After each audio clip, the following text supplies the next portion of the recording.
Bonjour, bienvenue à Aksharam International TV sur votre émission habituelle Les Échos de la thérapie.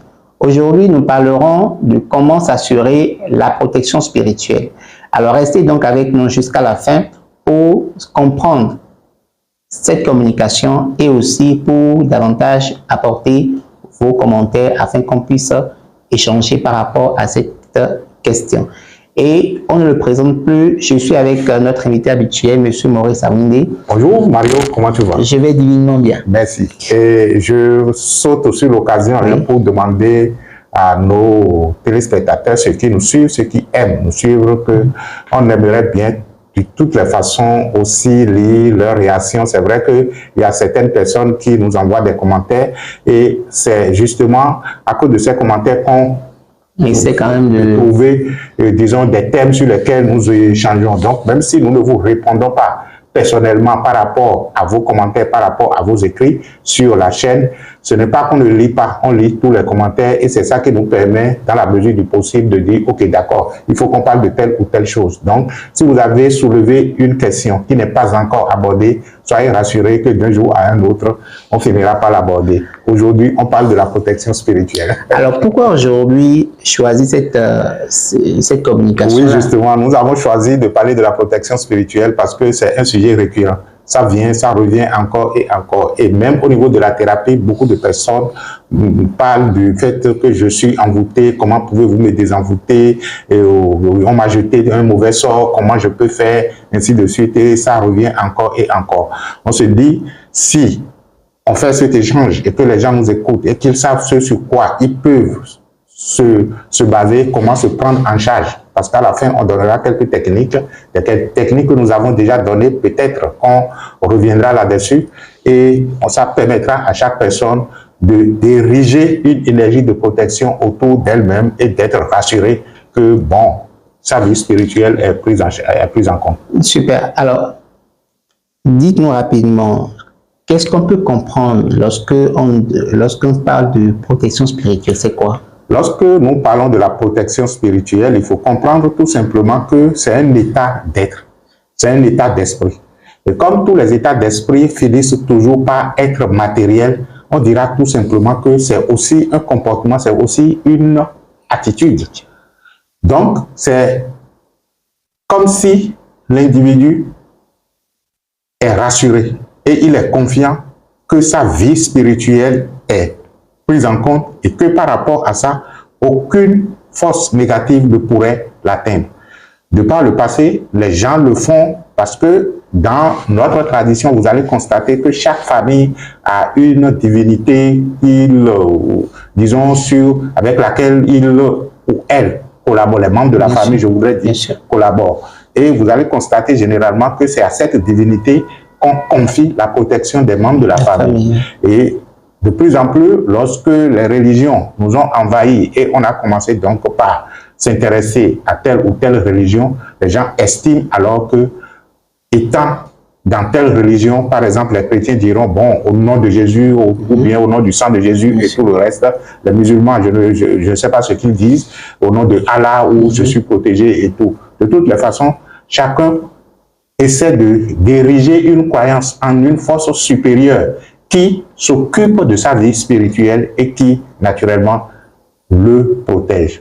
Le mal, c'est que nous avons tout ça et pourtant, nous avons peur qu'on ne nous appelle.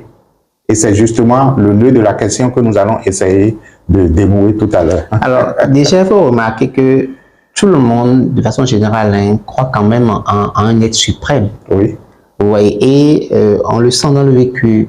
Mais en même temps, on remarque quand même une certaine crainte permanente à sa sécurité spirituelle. Oui, justement. Pourquoi? Je crois en Dieu, mais pourtant, je ne me sens pas en sécurité. Oui, justement, parce que le Dieu en qui je crois, je ne suis pas suffisamment confiant en lui pour être rassuré qu'il s'occupe de moi. Parce que je n'ai fait aucune expérience justement de ce Dieu. C'est pourquoi une croyance qui n'est pas soldée par une expérience est toujours une croyance douteuse. Vous penserez, mais ce n'est véritablement pas une croyance basée sur la confiance. De telle sorte que, bon, vous allez voir, hein, et il y a un dicton qui dit que on prend la communion et ça dit qu'en fond, on dit, la communion au candidat dit. Donc, c'est ce qu'on appelle généralement le syncrétisme religieux qui, en fait, autorise que vous soyez toujours à l'église et qu'en même temps, vous puissiez donc être encore avec le charlatan ou les rites traditionnels pour s'assurer. En fait, c'est justement parce que la nouvelle religion qui est venue n'est pas encore suffisamment implantée en moi et je suis en train de me déraciner de ma souche pour pouvoir donc me dire que c'est celle-là qui m'apporte la protection. En moi, il y a quelque chose qui sonne, qui dit, mais attention, quelle est l'assurance que tu as que Jésus te protège? Quelle est l'assurance que tu as que dans telle religion tu es protégé? Donc, les gens, ils vont à l'église le matin et le soir, vous allez les retrouver dans les rites traditionnels et tout pour pouvoir donc s'assurer que, bon, ce qui est fait là-bas est consolidé, quoi. Donc, c'est ce manque d'expérience avec... Oui, justement, c'est parce que leur croyance n'est pas soldée par une expérience. Parce que si dans les mondes intérieurs, vous avez fait des expériences qui vous rassurent, qui vous donnent l'assurance que les choses fonctionnent de telle ou telle façon, l'expérience qui ne surviennent que lorsque vous, disons, vous assimilez les principes. La protection est un principe. Et lorsque le principe de la protection n'est pas suffisamment assimilé par votre conscience, qui en devient une expression, vous auriez beau dire que vous êtes protégé, mais il y a votre subconscient ou disons, une part de vous qui va toujours vous dire que ce n'est pas encore total. Et c'est pourquoi les gens sont toujours en train de rechercher une protection et une sécurité plus grande, encore plus grand, encore plus grand, encore plus grand, parce que les bénédicts d'hier sont inefficaces, il faut en chercher de nouveau. Je connais des gens qui, tous les week-ends ou pratiquement 2 fois par mois, sont obligés de voyager à l'intérieur du pays pour renouveler leur système de protection. J'ai un ami qui m'en parle souvent pour dire que lui, là, à des moments, il a un autre ami qui lui dit qu'il y a encore un nouveau qui est sorti. Est-ce que lui, il a déjà acquis ça? Ben ouais, on cherche toujours des niveaux de protection supérieure, ça. Donc, c'est comme les instruments, les ordinateurs ou les portables, quoi, ou les véhicules. Il y a toujours de nouvelles gammes. Alors, dites-moi un peu, quels peuvent être, en dehors donc de ce manque d'expérience intérieure avec ce Dieu auquel on croit, quels peuvent être aussi les autres facteurs qui nourrissent cette peur chez les personnes? Non, la source, c'est justement ça. C'est justement ça. Mais lorsque on rentre dans le domaine métaphysique, la seule chose qui justifie la peur d'être attaqué, la peur de ne pas être protégé, c'est le manque d'identité du soi. Lorsque vous oubliez ce que vous êtes au profit de ce que vous n'êtes pas, qui commence à partir, qui est une accumulation de pensées, une accumulation d'émotions et une accumulation de corps. Là, je parle donc de l'être en tant que, c'est-à-dire de l'individu en tant que personnalité. Nous avons érigé une civilisation, je vais dire, sur le plan même de toute l'humanité, une civilisation aujourd'hui qui, en fait, valorise l'illusion au profit de la vérité. L'illusion, c'est justement ce que nous avons accumulé. Notre corps, lorsque vous le prenez, est un corps qui est un assemblage. Et lorsqu'on assemble des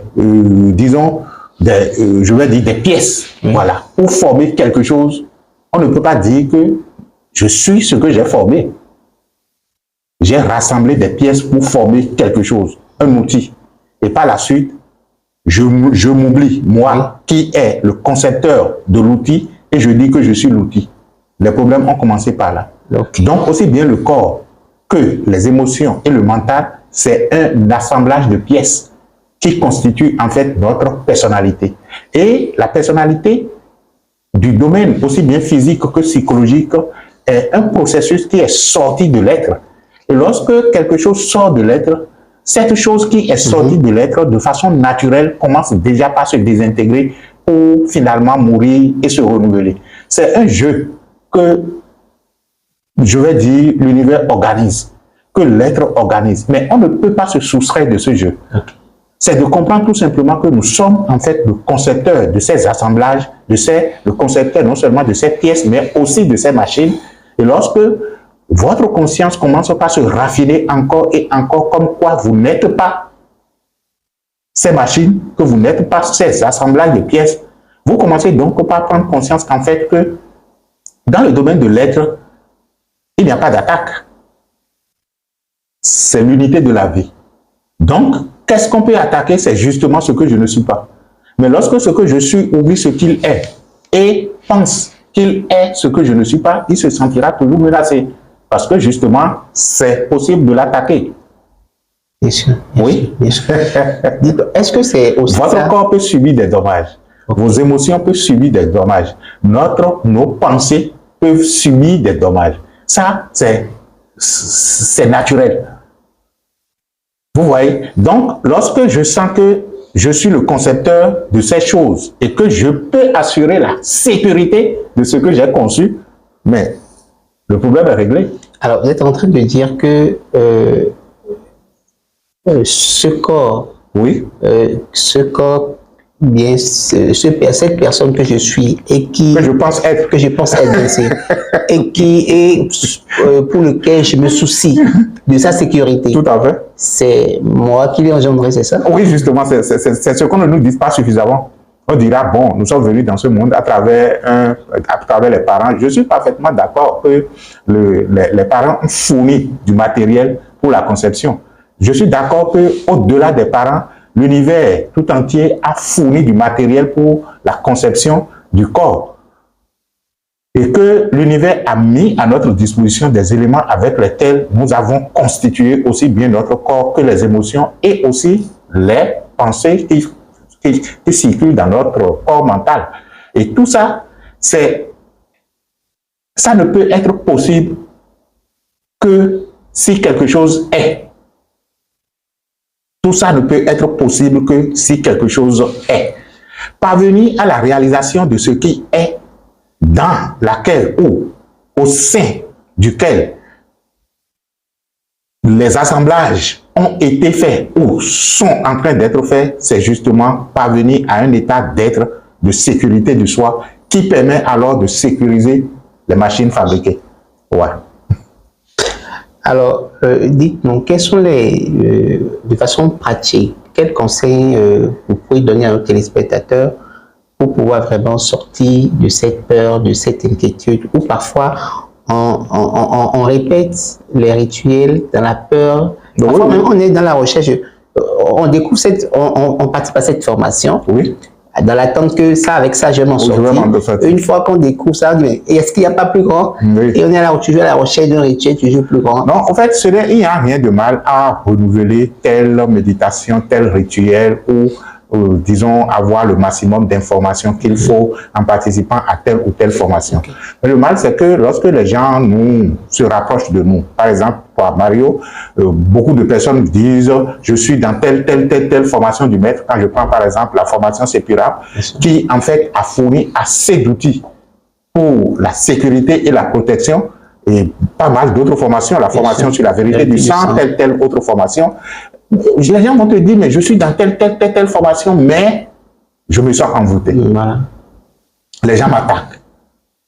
Mais il y a quelque chose qui ne va pas. Il y a quelque chose qui ne va pas. Et pour régler cette chose, ce n'est pas continuer à chercher des outils de protection, mais c'est aller au-delà de l'information ou par principe faire l'expérience de ce que c'est que la sécurité et la protection spirituelle. Lorsque vous faites l'expérience de ce que c'est que la sécurité et la protection spirituelle, la peur vous quitte.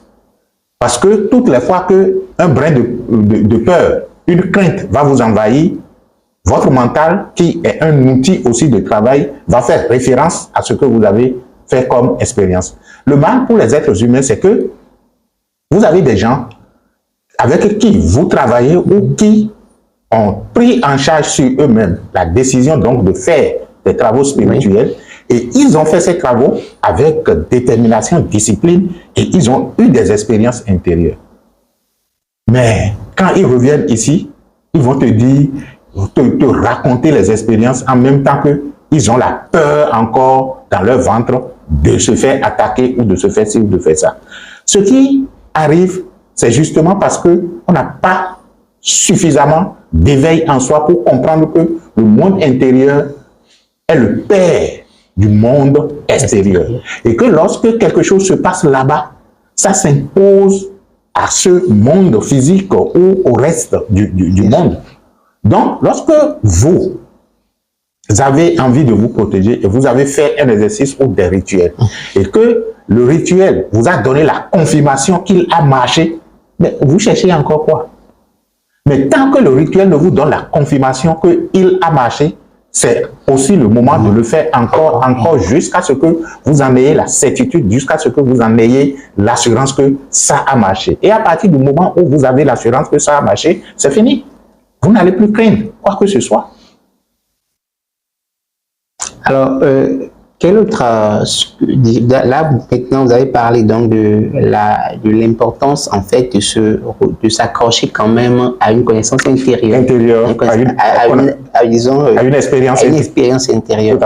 Alors, est-ce qu'aujourd'hui, est-ce que le fait d'aller à la connaissance, d'accord, peut aussi éveiller en soi cette... vous ne pouvez même aller à une expérience intérieure sans une certaine connaissance, sans un certain éveil de votre conscience.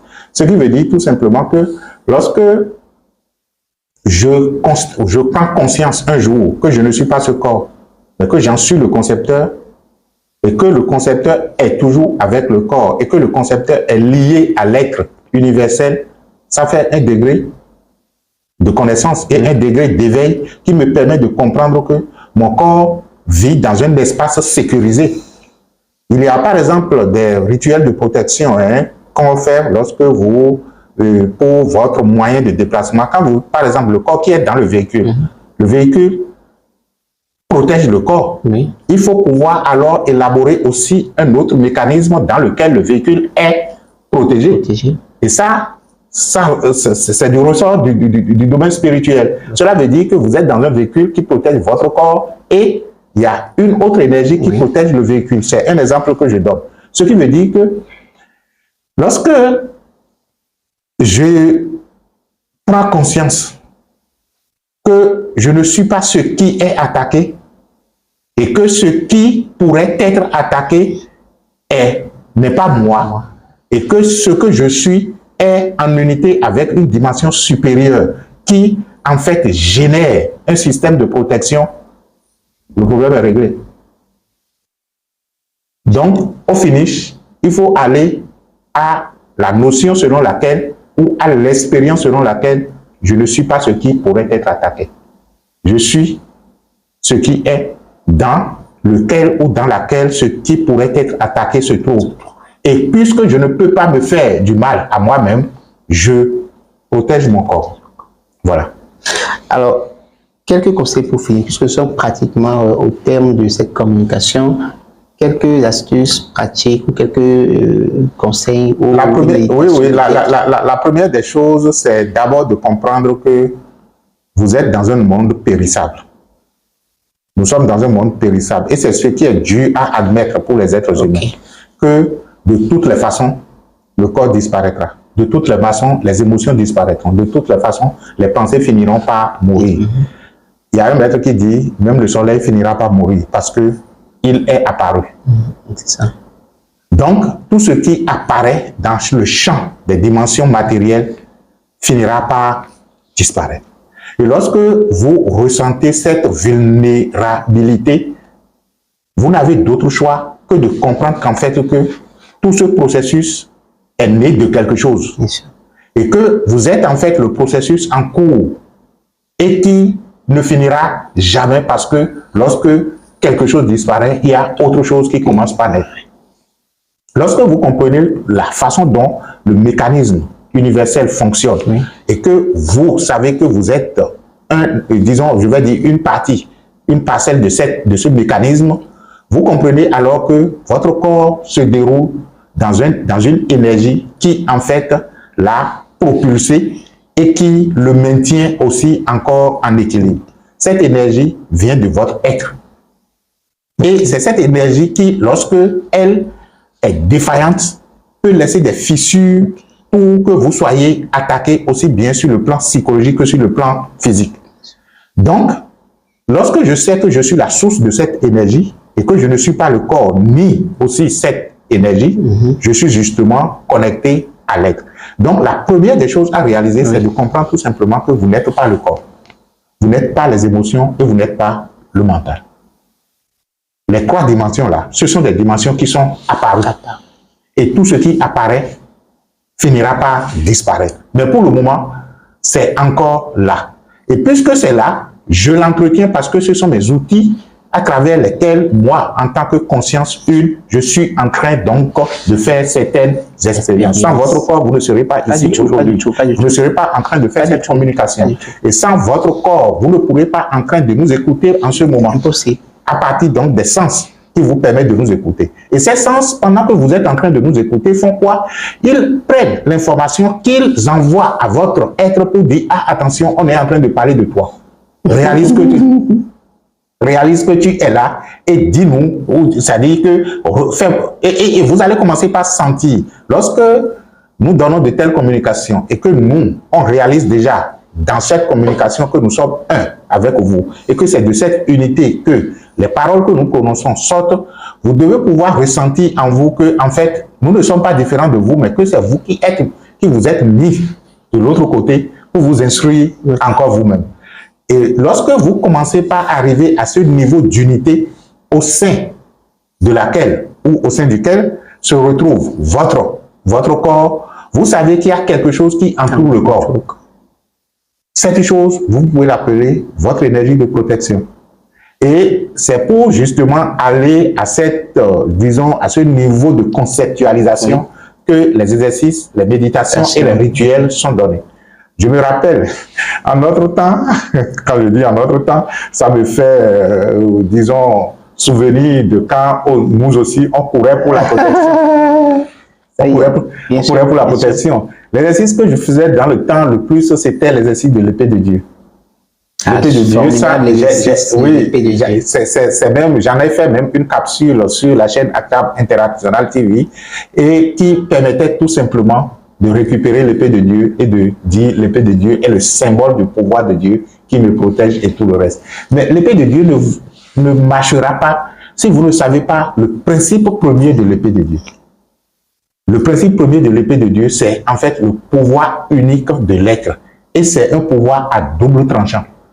Donc, si vous ne savez pas manipuler, c'est encore vous qui allez vous exposer. Et je me rappelle qu'en notre temps, on disait que vous prenez l'épée, mais vous ne manipulez pas l'épée parce que vous devez être suffisamment imbu de l'amour avant de pouvoir décider de manipuler l'épée. Mais le fait tout simplement de prendre l'épée de Dieu et d'avoir confiance que vous avez quelque chose, parce que si vous répétez de tels exercices encore et encore, vous allez vous voir un jour en rêve tenir une épée. Exactement. Et à partir de cet instant, vous allez constater que vous avez véritablement une épée dans votre main. Et toutes les fois que quelque chose de dangereux va vous venir, vous serez surpris de constater que l'épée va commencer par donc tourner pour pouvoir donc cisailler l'énergie qui allait donc vous faire chose là. Donc voilà une technique. Une autre technique, c'est par exemple le cercle de protection. Vous pouvez décider de vous faire entourer d'un cercle que vous appelez votre cercle de protection. Ce que je conseille généralement aux gens et surtout aux familles, c'est de tracer un cercle chez eux à la maison et de consacrer ce cercle-là et d'en faire un cercle de méditation. Donc vous allez toujours vous méditer là avec les membres de votre famille ou peut-être avec même les photos de vos enfants s'ils ne sont pas très habitués à la méditation, encore que vous feriez mieux de les aider à s'habituer à la méditation et vous faites la méditation. Au fur et à mesure que vous le faites, ce que vous allez commencer par constater, c'est que même en ville, vous allez sentir que vous êtes dans un cercle.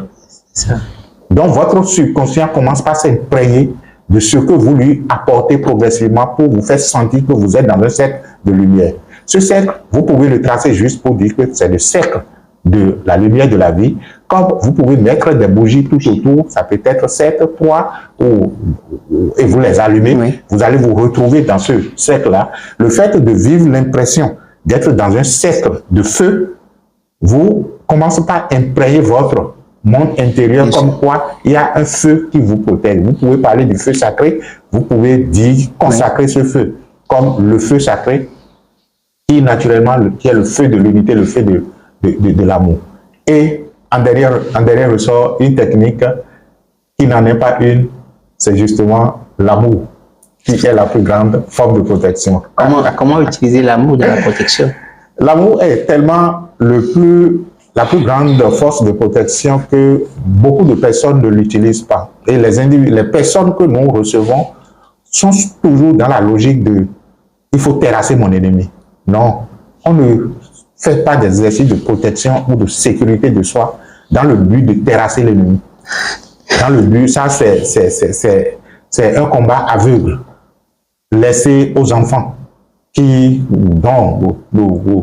crient dans les religions, dans les temples, dans les églises pour dire qu'ils sont en train donc de chasser le diable ou l'ennemi de ci ou de ça. C'est un dysfonctionnement psychologique que de vouloir le mal de son ennemi. Si vous êtes suffisamment équilibré, vous devez tout simplement aimer et laisser l'amour. Qu'est-ce que ça veut dire? Cela veut dire tout simplement qu'il faut retrouver un niveau d'unité en soi, de telle sorte que l'autre soit votre prolongement. Si l'autre est votre prolongement et que vous savez que vous êtes la vie qui l'anime, il est impossible qu'il puisse faire quelque chose de mal à la vie qu'il héberge. Le jour où la personne décidera de vous faire du mal, c'est à elle-même qu'elle va faire du mal parce que justement, vous n'existez pas. Vous n'existez pas. C'est des choses que nous avons expérimentées. Et c'est vrai qu'on a du mal à donner ses propres expériences, mais quelquefois, j'en donne lorsque surtout on est à des formations en classe réduite pour dire, mais c'est-à-dire qu'on est passé par là et on sait comment ça se passe. Bien sûr. Nous avons expérimenté des techniques, nous avons expérimenté des méthodes qui ont donné leurs résultats. Je me rappelle entre-temps que dans un rêve, je m'étais vu attaqué par quelqu'un. C'est je vais dire, un proche, je pourrais dire que c'est un membre de la collectivité ou de la famille, pour ne pas être précis. Et quand j'ai constaté et que je me suis réveillé, j'ai dit, ah, ok, d'accord, si tu ne l'as pas encore fait, tu ne le feras pas. S'il ne l'a pas encore fait, il ne le fera pas. Parce que de toutes les façons, même si c'est quelque chose qu'il a lancé, que j'ai ressenti comme attaque, je suis encore en forme. Donc, pour le moment, ça ne m'a pas encore atteint. Et c'est ce qui est bien dans le monde intérieur. Vous avez d'abord l'avertissement, et si vous ne faites rien, ça advient. Et quand j'ai commencé par travailler sur la base de l'amour, c'est-à-dire que je suis arrivé à un niveau où je ressentais tout simplement que je suis l'unité de la vie qui anime toute chose. Et que lui, il ne peut même pas être en dehors de la vie que je suis. Donc, en soi, moi, Maurice, je n'existe pas. Je n'existe pas, il n'y a que lui. Mais la nuit où j'ai eu l'expérience, je vous assure que je n'ai pas dormi avant 2 heures. Je n'ai pas dormi avant 2 heures parce que je veux m'assurer que j'ai véritablement remis une énergie en place. Finalement, j'ai dormi.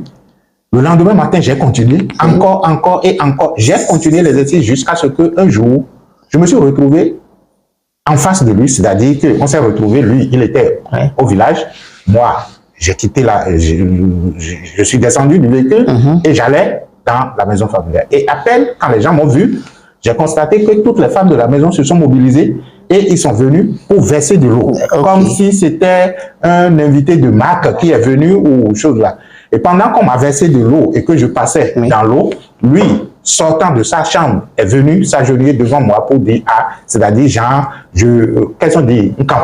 En français, ça veut dire quoi? Je te rends hommage. Ah, ok, d'accord. Et je lui disais, mais comment vous allez? Il dit non, que c'est dans l'ordre naturel des choses et qu'il doit se prosterner devant moi. J'ai dit, ah bon, ok, d'accord. Maintenant que tu as reconnu la hiérarchie, tu peux te lever.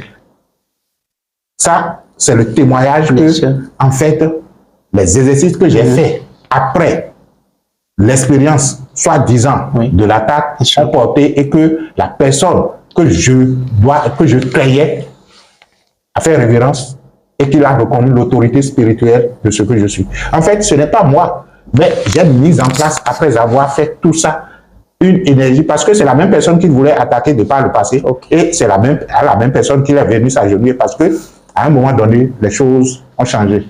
Donc, lorsque vous comprenez les principes de protection, qui en fait est une expression de l'être, voilà, c'est ce que je veux dire. On ne cherche pas la protection. La protection est un état d'être qu'on exprime. Donc, je vais d'abord acquérir l'état d'être et je l'exprime. Mais je ne peux pas partir d'une formule ou d'un rituel ou d'un truc là, dire que je me suis protégé tant que l'état d'être ne soit une acquisition, ne soit une expérience à exprimer. Alors, est-ce que c'est pour ça que quand les personnes sollicitent par exemple le service de thérapie pour la protection ou autre service, vous leur recommandez les cours de base, c'est ça? Oui, pour beaucoup de personnes, on recommande les cours de base pour qu'ils puissent avoir les b.a.-ba. Sinon, même si vous faites les rituels ou les méditations sans avoir la connaissance de la compréhension de ce que vous êtes en train de faire, en fait, celui qui comprend fait moins d'efforts. Parce qu'il sait la façon dont le mécanisme fonctionne. Et quand vous savez la façon dont le mécanisme fonctionne, vous faites moins d'efforts parce que vous remettez tout simplement au mécanisme. C'est-à-dire que ce n'est plus moi qui fais l'effort, mais je sais que ça fonctionne comme ça. Donc, je me remets à ce fonctionnement qui, naturellement, fonctionne de la façon merveilleuse. Voilà. Alors, nous voilà donc au thème de cette communication. Qu'est-ce que vous en pensez? Laissez-nous ça dans les commentaires, likez, partagez et surtout, abonnez-vous et que les bénédictions soient. Utilisez votre imagination. Si vous ne l'utilisez pas pour vous, l'imagination fonctionnera contre vous. Et il y a le psychanalyste Coué qui dit, lorsqu'il y a un combat entre l'imagination et la volonté, l'imagination emporte toujours. Donc, si vous ne cultivez pas votre imagination dans le processus de la protection, quelle que soit la volonté que vous avez à vouloir vous protéger, l'imagination l'emportera toujours parce qu'elle va toujours vous dire que vous êtes attaqué, que vous êtes, disons, on va vous envoûter, que vous n'êtes pas en sécurité. Donc, travaillez sur elle, utilisez-la dans le sens de ce que je veux être, de ce que je choisis d'être. C'est un travail permanent, c'est un travail, en fait, c'est ce que vous êtes venu faire sur Terre. Si vous comprenez ça, on comprend alors que toutes les expériences que je traverse me permettent de raffiner mes outils de travail que sont mes pensées, mes imaginations et l'énergie de mon corps dans le sens de ce que je souhaite être dans cette existence. Alors, nous revenons davantage là-dessus. Pour l'instant, nous souhaitons donc bonne soirée et que les bénédictions soient. Ah oui, bonne soirée. Merci et que la lumière soit.